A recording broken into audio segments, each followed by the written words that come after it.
नमस्कार, मैं हूं आपके साथ गौरव राजेंद्र। बुलेटिन की शुरुआत करते हैं। उत्तराखंड में पंचायत चुनाव सफलतापूर्वक संपन्न हो चुके हैं और नवनिर्वाचित प्रतिनिधियों को लेकर मुख्यमंत्री पुष्कर सिंह धामी ने सभी विजयी उम्मीदवारों को शुभकामनाएं दी हैं। इस दौरान उन्होंने कहा कि जो भी प्रतिनिधि चुनकर आए हैं उन्हें मैं दिल से बधाई देता हूं। मुख्यमंत्री धामी ने कहा कि पंचायतों में सरकार बन गई है और यह एक सकारात्मक संकेत है। वहीं उन्होंने कहा कि लंबे समय से पंचायत सरकार की प्रतीक्षा थी, अब मिलकर हम सभी उत्तराखंड को देश का सर्वश्रेष्ठ बनने के लिए कार्य करेंगे।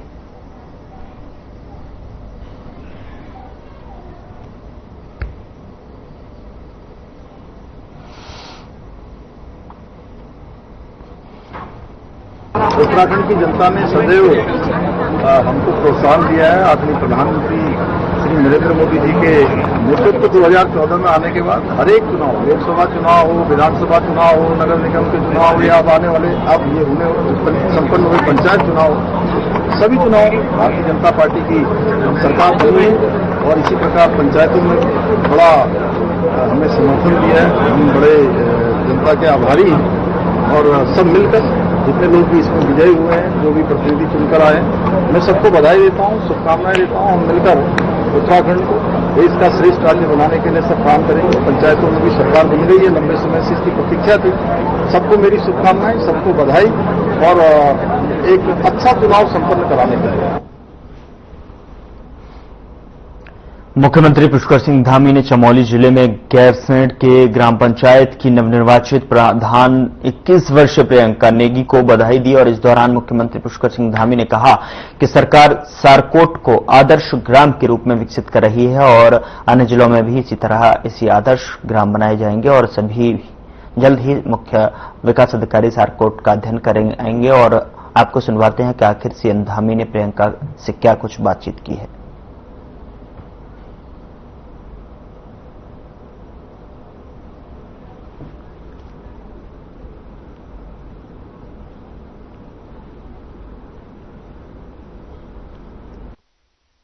ये बहुत अच्छा बनाना है सारकोट को हम लोगों को, है ना? हाँ, बहुत अच्छा बनाना है और आपने बहुत अच्छा कल स्टेटमेंट भी दिया कि हम लोग गांव को आगे बढ़ाएंगे, करेंगे, है ना? तो है ना, अब देहरादून तो नहीं आना है बीच में कभी। किसी दिन देहरादून अगर आना होगा तो फिर आना। मम्मी पापा साथ में कौन आते हैं? अच्छा पापा। हाँ, तो पापा को एक दिन लेके आना है, ठीक है? मैं वहां बता दूंगा एक दिन पापा और आप लोग देहरादून आओगे तो यहाँ पर भेंट करेंगे आपको। मेरी बहुत शुभकामनाएं। पापा मम्मी को भी कहना और ग्राम सभा सारकोट के सभी लोगों को मेरी बधाई। उन्होंने बहुत अच्छा चुनाव किया है और हमने बहुत उस गांव को पूरे उत्तराखंड का मॉडल गांव के रूप में चुना है ना? वो और ऐसा, हाँ, ऐसे जो सारकोट जैसे गांव हैं, मैं चाहता हूं कि उत्तराखंड के सारे गांव बने। तो सारे हमारे जिलों से, सभी जगह से सीडीओ या उनके कोई अधिकारी वहां पर 2-2 दिन के लिए सब लोग सारकोट देखने आ रहे हैं।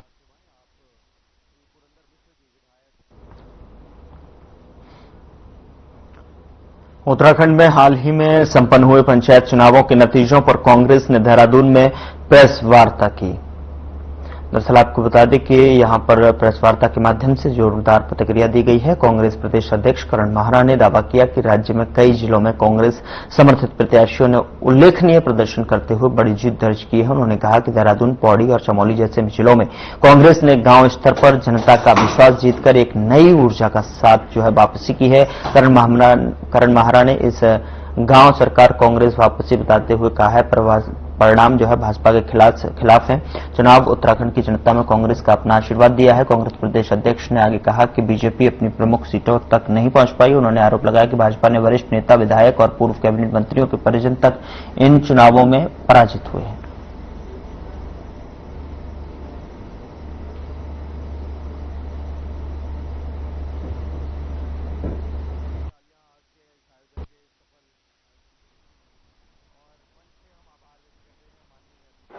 देखिए, कांग्रेस के पक्ष में जनता ने भारी मतदान किया है। कांग्रेस के द्वारा अधिकृत अधिकतर सदस्य चुनाव जीत के आ चुके हैं। जनता का ये मैंडेट भारतीय जनता पार्टी के खिलाफ है और भारतीय जनता पार्टी अब किस तरीके से धनबल और बाहुबल का इस्तेमाल करके जनता के मैंडेट को चेंज करने की कोशिश करेगी, इसके लिए हम लोग तैयार हैं, हम लड़ेंगे। और ये बात साबित हो गई कि बीजेपी के खिलाफ जनता ने वोट दिया है। इनके अधिकतर विधायकों के, पूर्व मंत्रियों के परिजन चुनाव हारे। मैं एक छोटी सी लिस्ट पढ़ देता हूं। भीमताल से, नैनीताल से विधायक सरिता आर्या जी का बेटा हार गया। विधायक के सल्ट महेश जीना जी के पुत्र चुनाव हार गए।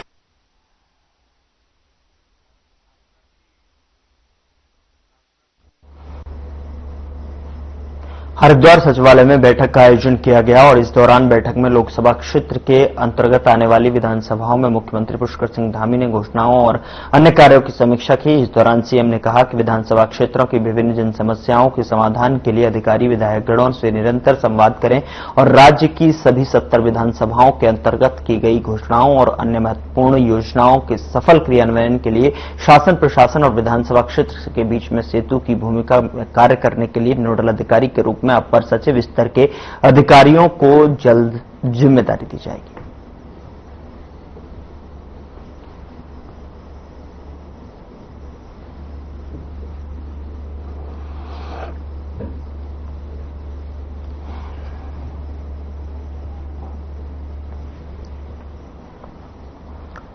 उत्तराखंड के मुख्यमंत्री पुष्कर सिंह धामी ने देहरादून में ग्राम्य विकास भवन कार्यालय का शिलान्यास किया और इस मौके पर ग्राम्य विकास मंत्री गणेश जोशी और सचिव राधिका झा भी मौजूद रहीं। बता दें कि इस भवन का निर्माण लगभग 58 करोड़ रुपए की लागत से किया जाएगा। वहीं ग्राम्य विकास कार्यालय के शिलान्यास पर मुख्यमंत्री पुष्कर सिंह धामी ने कहा कि यह भवन उत्तराखंड के गांवों को आत्मनिर्भर बनाने की दिशा में एक महत्वपूर्ण कदम है। साथ ही बताया कि भवन में जनता के लिए सभी आवश्यक सुविधाएं उपलब्ध कराई जाएंगी।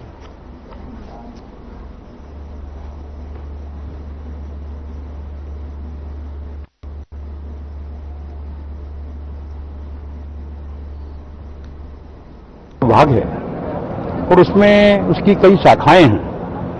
तो अक्सर देखने में ये आता है कि ग्राम विकास से संबंधित कामों के लिए हमारे गांव के लोगों को, इससे संबंधित लोगों को जगह जगह जाना पड़ता था।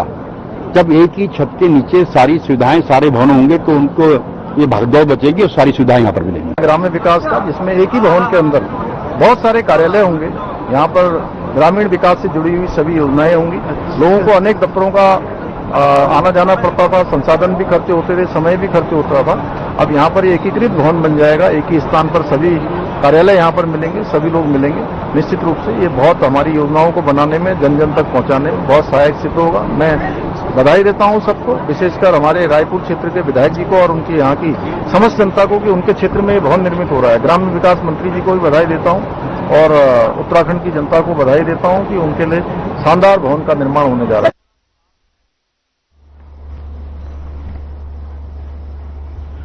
देहरादून में मुख्यमंत्री पुष्कर सिंह धामी ने भारतीय सेना की मध्य कमान के general officer commanding in chief lieutenant general Anindya Sengupta ने शिष्टाचार भेंट की और इस दौरान राज्य के सीमावर्ती क्षेत्रों में सैन्य और नागरिक प्रशासन के बीच में बेहतर समन्वय स्थापित करने के लेकर विचार विमर्श हुआ। और इस अवसर पर मुख्यमंत्री पुष्कर सिंह धामी ने कहा कि भारतीय सेना न केवल देश की एकता, संप्रभुता और अखंडता की रक्षा में महत्वपूर्ण भूमिका निभा रही है, बल्कि नागरिक समाज के साथ समन्वय स्थापित कर विकासात्मक कार्यों में सक्रिय सहभागिता कर रही है। उन्होंने कहा कि उत्तराखंड में सेना ने स्थायी समुदायों की सहायता से विभिन्न सामुदायिक और उत्तरदायी सफलतापूर्वक निर्वहन किया है। प्राकृतिक आपदाओं के समय सेना द्वारा राहत एवं बचाव कार्यों में जो सराहनीय सहयोग प्रदान किया जाता है वह अत्यंत प्रशंसनीय है।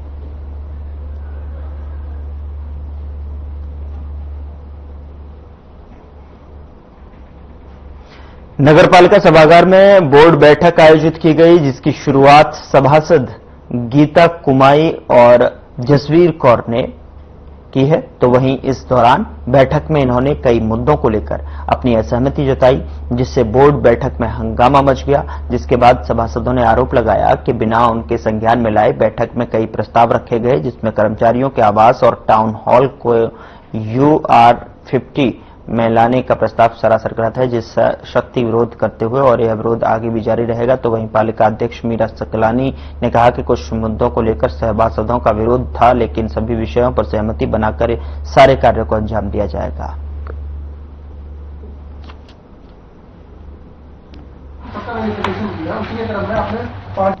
देखिए, सबसे पहले तो मैं ये कहना चाहूंगी, जो हमारी मसूरी की रीढ़ की हड्डी है वो हमारे कर्मचारी हैं।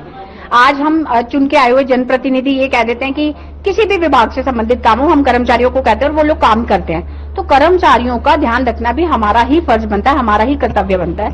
आज एक बोर्ड बैठक में हमने एक आवाज उठाई कि एसडीएम के कार्यकाल में 3 कर्मचारियों को, हमारे जो वर्तमान कर्मचारी जो पालिका में काम कर रहे हैं, उनके आवास बने हैं और उनको अलॉट किए गए हैं, लेकिन पालिका से उनकी चाबी उनको हैंडओवर नहीं की जा रही है, जो कि बहुत ही दुख का विषय है। जब हमने ये बात कही कि मीटिंग तब स्टार्ट होगी जब इनको इनकी चाबी दी जाएगी, तो आगे से उन्होंने कहा कि आप 3 कर्मचारी की क्यों बात करो, 5 कर्मचारी की बात करें। मैं मीडिया से कहूंगी कि कृपया आप अध्यक्षा महोदय जी से और अधिशासी अधिकारी महोदय और अन्य सभी सभासदों से जिन्होंने इस बात पे सहमति जताई है कि 3 को भी चाबी नहीं देनी है, इन सबने सवाल कीजिए कि वो 2 कर्मचारी है कौन। मेरी जानकारी के अनुसार बोर्ड बैठक के बाद मेरे संज्ञान में यह आया कि वो कर्मचारी रिटायर हो चुके हैं। हमारी जो ये आज बोर्ड बैठक हुई है वो लगभग 6 माह के बाद हुई है, क्योंकि पहली हमारी जनवरी में हुई थी और उसके बाद अब हमारी ये बोर्ड बैठक हुई है, जिसमें बहुत सारे प्रस्ताव आए थे और उसके बीच में जो कई निविदाएं कर दी गई थी, जो कि आज हमारे सामने पास करने के लिए आई हैं, जिस प्रकार की पार्किंग की और कई ठेके ऐसे निविदाएं कर दी गई, जैसे इसका होर्डिंग का कर दिया गया, तो वो निविदाएं पूर्व में हो चुकी थी और आज हमारे समक्ष आई हैं। तो हमने उसका भी विरोध किया कि जब ये आपने पूर्व में निविदाएं कर दी तो आज इनको बोर्ड में क्यों रखा गया। आप प्रत्येक माह बैठक करिए और प्रत्येक माह उसमें ये सारे जितने भी प्रस्ताव है वो पास होने चाहिए, क्योंकि ऐसी आफत तो कोई है नहीं कि आप 2-2 महीने या 1-1 महीने के बाद बैठक क्यों नहीं कर रहे। और एक मामला उसमें भंडार का आया था, भंडार में भी कंफ्यूजिंग था कि उसमें निविदा oblique GeM portal oblique market oblique बाजार, स्थानीय बाजार से सामान लिया जाए, तो वो भी थोड़ा कंफ्यूजिंग था कि उसके अंदर आप सामान कहाँ से ले रहे हैं ये हमें नहीं पता लग रहा। इसमें कई तरीके के प्रस्ताव आए हैं और बोर्ड मेंबरों के द्वारा विरोध नहीं किया गया है। उसमें सुधार की प्रक्रिया होनी चाहिए, सुधार की गुंजाइश रखी गई है उन्होंने, और कुछ प्रस्ताव उन्होंने विचाराधीन भी रखे हैं कि इस पे हम लोग विचार करेंगे और अगली बैठक में उसको रखेंगे। और कई मुद्दे ऐसे हैं, जैसे टाउन हॉल का मुद्दा है, जिसपे आज बोर्ड ने UR 15 के तहत हम उस मुद्दे को लेके आए हैं और बोर्ड ने उस पर अपनी सहमति जताई है। तो पूरे बोर्ड का अच्छे से सहयोग रहा है और मुझे उम्मीद है कि हम लोग निश्चित रूप से पूरा बोर्ड मिलकर के शहर के विकास करेंगे। देखिए, टाउन हॉल अभी MDDA के माध्यम से पालिका को हैंडओवर किया जा रहा है और वो जनता के लिए ओपन रहेगा, जो चाहे जितने भी शहर के जो छोटे छोटे कार्यक्रम होते हैं, जो टाउन हॉल की जो कैपेसिटी है उसके आधार पे जो कार्यक्रम होंगे वो टाउन हॉल पे किए जाएंगे।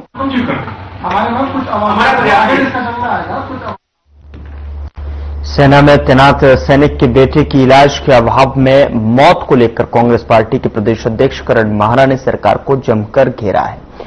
उन्होंने कहा कि उत्तराखंड में स्वास्थ्य व्यवस्थाओं की स्थिति लचर है, पर्वतीय जिलों में तो स्वास्थ्य का पूरा सिस्टम वेंटिलेटर पर है।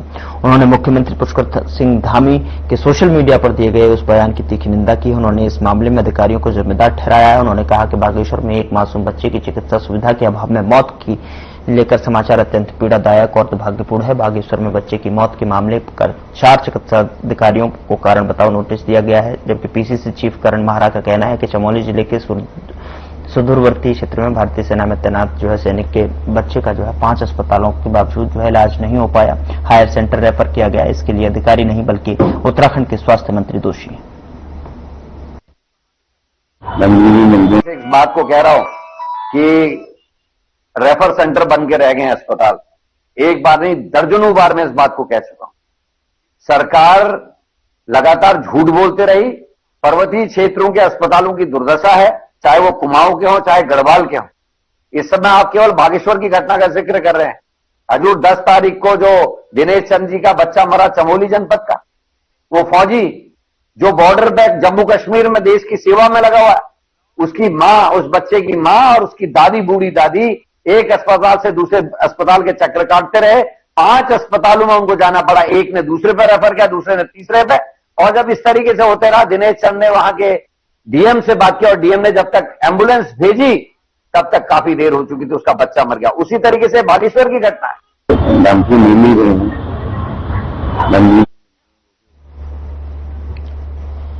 उधर मालेगांव ब्लास्ट मामले में कोर्ट द्वारा कर्नल पुरोहित और साध्वी प्रज्ञा को निर्दोष करार दिए जाने पर महामंडलेश्वर यतीन्द्रानंद गिरी जी महाराज ने कहा कि ये पूरा मामला कांग्रेस का राजनीतिक षड्यंत्र था। उन्होंने आरोप लगाया कि कांग्रेस ने हिंदू आतंकवाद जैसी शब्दावली गढ़कर सनातन धर्म को बदनाम करने की कोशिश की और पूरी दुनिया में हिंदुओं की छवि को नुकसान पहुंचाया।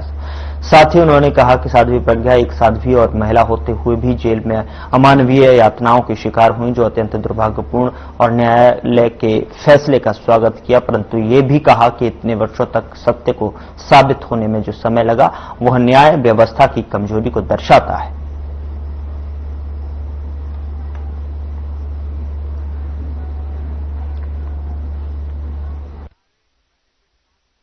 मालेगांव ब्लास्ट यह कांग्रेस का षड्यंत्र था।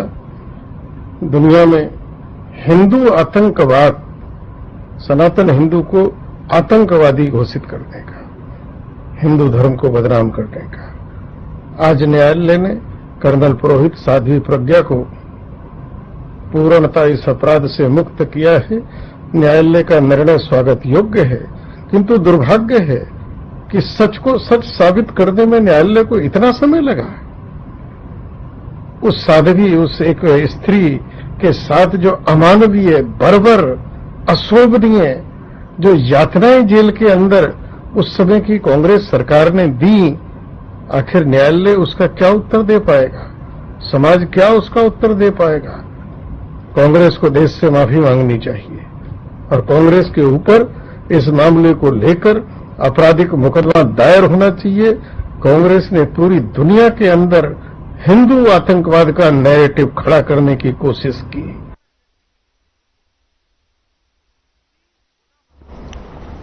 मालेगांव बम ब्लास्ट मामले में सभी 7 आरोपियों को बरी कर दिया गया है। कोर्ट के इस फैसले के बाद सियासी गलियारों में बयानबाजी तेज हो गई है। बीजेपी ने इसे कांग्रेस के लिए बड़ा झटका बताया है। बीजेपी प्रदेश प्रवक्ता सुनीता विद्यार्थी का कहना है कि कांग्रेस ने हमेशा सनातन विरोधी कार्य किए हैं और यह रिहाई कांग्रेस के मुंह पर करारा तमाचा है। वहीं कांग्रेस बीजेपी की प्रतिक्रिया को लेकर कह रही है कि कांग्रेस ने कभी सनातन विरोधी कार्य नहीं किया। यह मामला जांच एजेंसी के पास था और कोर्ट में किस प्रकार के तथ्य पेश किए गए, इसमें कुछ नहीं कहा जा सकता।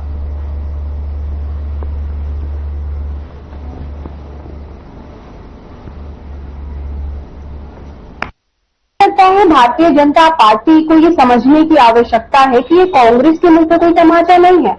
एनआईए ने जो है केस फाइल किया था, उस वक्त जांच एजेंसियों को सबूत मिले थे प्रज्ञा ठाकुर से लेकर के कर्नल पुरोहित के खिलाफ, इसलिए जो है उनको अरेस्ट करके आगे की कार्रवाई की गई थी। और जांच एजेंसियों ने आज कौन से सबूत पेश किए, कौन से सबूत छुपा लिए, ये तो जांच एजेंसियां जानेगी। कोर्ट के सामने क्या आया, किस बेसिस पे कोर्ट ने जो है ये फैसला किया है, ये तो सिर्फ कोर्ट जानती है। और कोर्ट के मुद्दे पे हमें लगता है कि कोई हस्तक्षेप नहीं करना चाहिए। भारतीय जनता पार्टी देखिए विकास की बात नहीं कर सकती, वो देश के संविधान के सम्मान की बात नहीं कर सकती, वो देश के लोगों के सम्मान की बात नहीं कर सकती, इसलिए वो आप हमेशा हर सब कुछ धर्म की आड़ में ले जाने का कार्य करते हैं। देखिए, कांग्रेस पार्टी के मुंह पे जोरदार तमाचा लगा है और अभी आपने देखा कि मालेगांव ब्लास्ट में जो है 7 जो भी जिन पर आरोप लगाए गए थे वो सभी बाइज्जत बरी हुए हैं। और जिस प्रकार से कांग्रेस पार्टी ने हमेशा ही सनातन धर्म का विरोध किया, सनातन धर्म का अपमान किया, हिंदुत्व को बदनाम किया, मुझे लगता है कि अब 1000 बार कांग्रेस पार्टी कुछ बोलने से जो है बचेगी, क्योंकि इसी तरीके से इनको हर जगह से जब जो है वो सबक मिलेगा तो मुझे लगता है कि इनको थोड़ा बहुत अकल आएगी।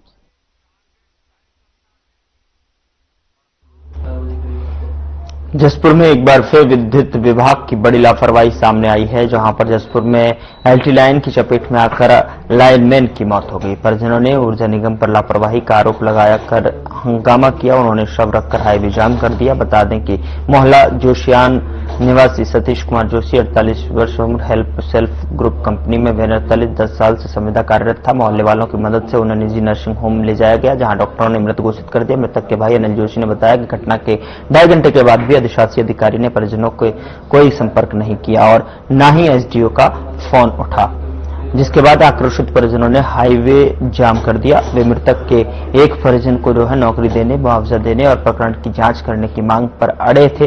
वहीं एसडीओ सद्दाम अली ने फोन पर उच्च अधिकारियों से बात कर परिजनों की मांगें पूरी करने का लिखित आश्वासन दिया है। जो विद्युत विभाग में कार्यरत था।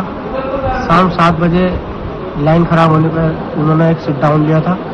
सिट डाउन पे 2 लड़के गए थे, ये एक राजू था, एक सतीश कुमार, मेरा भाई था, सबसे मेरे बड़े भाई। दोनों सिट डाउन लेने के बाद में काम शुरू करा। जब तक लाइन में कोई करंट वगैरह नहीं था, जब काम शुरू करा इन्होंने, बिना सिट डाउन वापस किए लाइन में करंट दौड़ गया, जिससे एक विभाग की लापरवाही के कारण मेरे भाई की मृत्यु हुई। अधिकारी को फोन करके बुलाया जा रहा है, तहसीलदार महोदय द्वारा भी उन्हें बुलाया गया एक्शन को, लेकिन एक्शन ने न तो फोन रिसीव किया है उनका और न ही विद्युत विभाग का कोई उच्च अधिकारी मौके पर पहुंचा है। विद्युत विभाग में सेल्फ हेल्प ग्रुप का एक कर्मी सतीश जोशी कुछ विभागीय कार्य के लिए कोई यहाँ पर फॉल्ट हो गया था, लाइन पर चढ़कर उसको सही कर रहा था और उसने शटडाउन लिया था। अब किन्हीं कारणों से जब वो कार्य कर रहा था तो पोल के ऊपर तारों में बिजली का प्रवाह आया और जिसके कारण उसे करंट लगा और जिसका मृत्यु हो गई।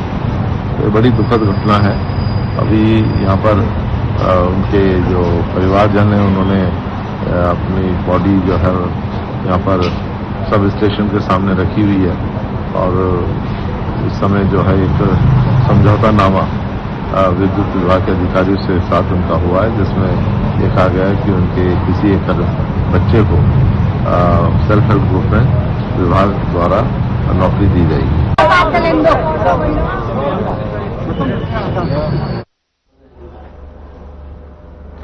ऋषिकेश के निकट श्यामपुर खदरी स्थित राजकीय इंटर कॉलेज के छात्र काफी खुश नजर आए, क्योंकि उन्हें दुबई में पेंसिल मैन के नाम से प्रसिद्ध वेंकट रमन ने बेस्ट ऑफ लक की किट्स उपहार में भेजी है। 400 छात्रों ने बेस्ट ऑफ लक की किट्स पाकर भारत से दुबई में बैठे वेंकट रमन को संदेश भेजा कि वे अपने स्कूल का नाम देश में रोशन करके दिखाएंगे। बता दें कि समूह फाउंडेशन के संस्थापक विनोद जेठेड़ू पेंशन के साथ उपहार मिला है। और साथ ही आपको बता दें कि कॉलेज में कार्यक्रम का आयोजन हुआ। कॉलेज के प्रधानाचार्य रणवीर सिंह पुंडी के साथ विनोद जेठुड़ी ने कार्यक्रम का शुभारंभ किया है। मौके पर छात्रों को पेंसिल मैन के उद्देश्य से अवगत कराया और उनको पेंसिल, रबर, स्केल, शार्पनर और स्टेशनरी के सामान से बनी बेस्ट ऑफ लक किट्स उपलब्ध कराई।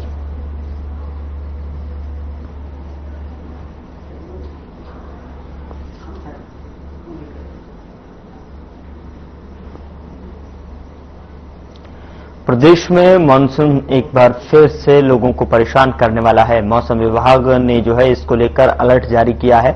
मौसम विभाग के अनुसार जो है 5 अगस्त तक कई जनपदों में भारी बारिश की संभावना है। मौसम विज्ञानी रोहित थपलियाल ने बताया कि 2 अगस्त को देहरादून, टिहरी, नैनीताल, बागेश्वर में भारी बारिश की संभावना है, जबकि अन्य जनपदों में हल्की बारिश की आशंका है। 3 और 4 अगस्त को प्रदेश के पर्वतीय अंचल के सभी जनपदों में भारी बारिश होने का पूर्वानुमान बताया, जबकि मैदानी मूल के जनपदों में जलभराव देखने को मिल सकता है।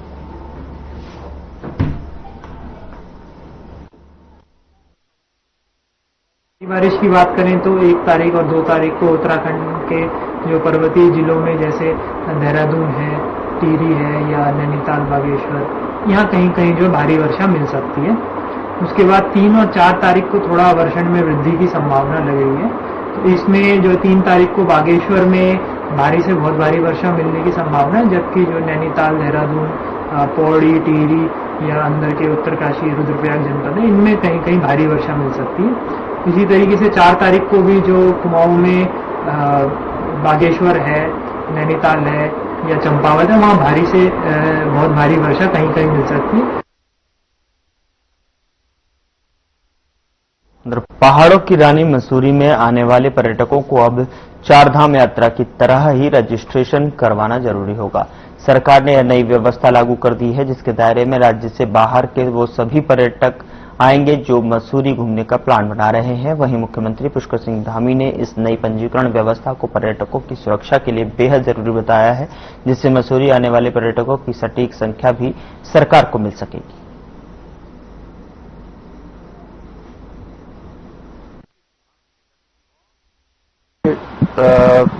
रजिस्ट्रेशन की व्यवस्था सभी पर्यटकों की सुविधा के लिए भी है और उनकी सुरक्षा के लिए भी है। और मैं बार बार ये कहता रहा हूं कि सुरक्षा हमारे लिए सर्वोच्च प्राथमिकता है। उसी को ध्यान में रखते हुए सभी प्रकार के प्रावधान किए जा रहे हैं, व्यवस्थित किया जा रहा है। इम्पैक्ट भी जाता है तो पॉजिटिव वे में अगर आप लेंगे तो एक रियल टाइम जो डेटा है हम लोग कैप्चर करेंगे इसमें, और इसमें पोर्टल के माध्यम से उनको एक रजिस्ट्रेशन अपना कराना है। और ये नहीं कि वो टूरिस्ट जो मसूरी घूमने आ रहा है और जिसने अपना ऑलरेडी ऑनलाइन अपनी बुकिंग वगैरह करा रखी है, तो उसको सुविधा हम दूसरे ढंग से भी दे रहे हैं कि ये जरूरी नहीं कि वो टूरिस्ट ही करे, जिसकी बुकिंग ऑलरेडी वहां पे हो चुकी है। हम इसको एक लिंक हम लोगों ने होटल एसोसिएशन इन लोग को भी दिया है कि जो उनके पास बुकिंग उपलब्ध है उसके आधार पर भी वो उसमें इस पोर्टल में रजिस्ट्रेशन करें।